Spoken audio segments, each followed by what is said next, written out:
नमस्कार। देवभूमि की हसीन वादियों से ग्रह नक्षत्र के दर्शकों का हृदय से स्वागत है। आज हमारे साथ मौजूद हैं विश्व प्रसिद्ध सुदर्शन चक्र ज्योतिष आचार्य श्री संत पेत्रा अशोका जी, जिनकी अब तक की अधिकतर भविष्यवाणियां अक्षरतः सत्य साबित हुई हैं। श्री संत पेत्रा जी, आपका ग्रह नक्षत्र के चैनल पर स्वागत है। नमस्कार। नमस्कार। आपकी भविष्यवाणी थी कि उद्धव ठाकरे ही महाराष्ट्र के सीएम होंगे। सरकार एनसीपी और कांग्रेस के सहयोग से बनेगी। 27 दिसंबर 2020 के बाद कभी भी सरकार गिर सकती है। जनवरी 2021 से नवंबर 2021 का समय महाराष्ट्र अघाड़ी सरकार के लिए विशेष संघर्षपूर्ण रहेगा। जब भी बात राष्ट्र या राष्ट्रवाद या हिंदुत्व के विरुद्ध होगी, तब उद्धव ठाकरे जी इस्तीफा दे सकते हैं, ये भी आपने कहा था। बिल्कुल। और आपने ये भी कहा था कि दिसंबर मार्च 2021 के मध्य महाराष्ट्र में पुनः इलेक्शन के योग बन सकते हैं। ठीक। तो ये सारी भविष्यवाणियां आपकी अक्षरतः सत्य साबित हुई है। तो आज का प्रश्न हमारा आपसे यही है कि क्या अघाड़ी सरकार की उल्टी गिनती शुरू हो चुकी है?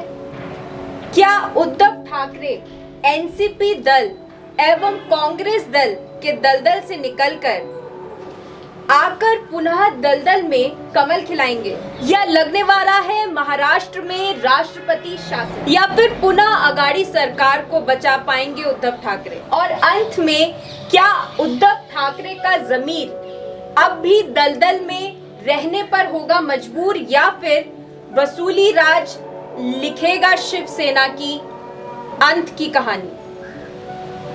नमस्कार। ग्रह नक्षत्र के दर्शकों का हृदय से स्वागत। महाराष्ट्र में घटित हो रहा है, इसकी भविष्यवाणी इलेक्ट्रॉनिक मीडिया में बहुत पहले हो चुकी थी, जिसका जिक्र आपने किया है। और करंट में जो सिचुएशन है, मैंने अपनी भविष्यवाणी में ये बिल्कुल स्पष्ट कर दिया था कि माननीय उद्धव ठाकरे जी का जो राजयोग है वो दिसंबर तक है। दिसंबर से लेके नवंबर 2021 तक उनको राज्य में अस्थिरता और काफ़ी अपने आप को सरवाइव करने के लिए काफ़ी संघर्ष का सामना करना पड़ेगा। उसका कारण है कि इस टाइम जो है उनकी बृहस्पति के अंदर शुक्र की महादशा अंतर्दशा चल रही है। महादशा बृहस्पति और अंतर्दशा शुक्र। बृहस्पति उनका जो है कुंडली में जो है सुख स्थान में धनु राशि में, लेकिन अब गोचर में बृहस्पति नीच का हो गया है और शुक्र उच्च के चल रहे हैं। क्योंकि बृहस्पति और शुक्र आपस में शत्रु होने के कारण जो बृहस्पति करना चाहते हैं वो शुक्र नहीं करने देंगे, जो शुक्र करना चाहते हैं वो बृहस्पति नहीं करना देंगे। दूसरा, उनकी इस टाइम जो योगनी है वो भ्रामरी है। तो due to lack of clarity and confusion, इस समय उनके जो भी डिसीजंस होंगे, चाहे वो फाइनेंशियल मैटर के हैं, चाहे वो उनके फैमिली मैटर से रिलेटेड है या सत्ता सुख से रिलेटेड है, उसमें उनको अपने सीनियर्स की साथ लेकर उनका सुझाव लेकर ही निर्णय लेना है। अन्यथा उनके निर्णय जो हैं उनके बिल्कुल अगेंस्ट जाएंगे। गोचर में बृहस्पति जो है दशम भावस्थ नीचस्थ होने के कारण 12 अप्रैल 2021 तक का समय महाराष्ट्र और महाराष्ट्र के सीएम माननीय उद्धव ठाकरे जी के लिए अनिष्टकारक है। तो इसलिए कभी भी सरकार का पतन हो सकता है। महाराष्ट्र सरकार और उद्धव ठाकरे जी के सीएम पद पर बने रहने के लिए 3 इनिशियल की महत्वपूर्ण भूमिका रहेगी। वो है एस, ए और एम। ये 3 इनिशियल के कारण इनको कठिनाइयों का सामना करना पड़ेगा और हो सकता है कि 17 अप्रैल 2021 से पहले उद्धव सरकार को झटका लगे या उनको इस्तीफा देना पड़े। इसमें से कुछ भी हो सकता है।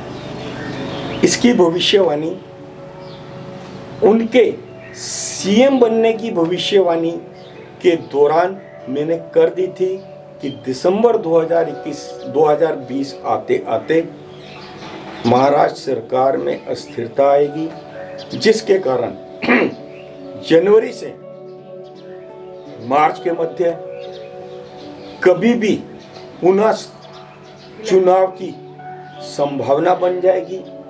और उसमें मैंने ये भी भविष्यवाणी की थी कि जनवरी से नवंबर का समय जो है उद्धव ठाकरे एवं महाराष्ट्र सरकार, आघाड़ी सरकार के लिए सबसे कठिन समय होगा, जिसमें सरकार गिर भी सकती है और सरकार में कई तरह की उठापटक होगी। 7/4/2021 तक का समय बहुत कष्टकारक रहेगा। सरकार का पतन निश्चित है। 7 अप्रैल 2021 तक एनसीपी दल और कांग्रेस दल के दलदल से कमल खिलाकर ही बच सकती है। अगर सरकार को बचाना है तो एनसीपी के दल से और कांग्रेस के दल से अगर बाहर आते हैं माननीय उद्धव ठाकरे जी, और उस दलदल से बाहर आकर अगर बीजेपी का हाथ पकड़ते हैं तो सरकार बच सकती है। इसलिए शिवसेना प्रमुख को इस्तीफा देकर आघाड़ी के दलदल से बाहर आकर कमल खिलाकर ही राहत मिलेगी, अन्यथा दल की प्रतिष्ठा दलदल में फंसकर रह जाएगी। नमस्कार।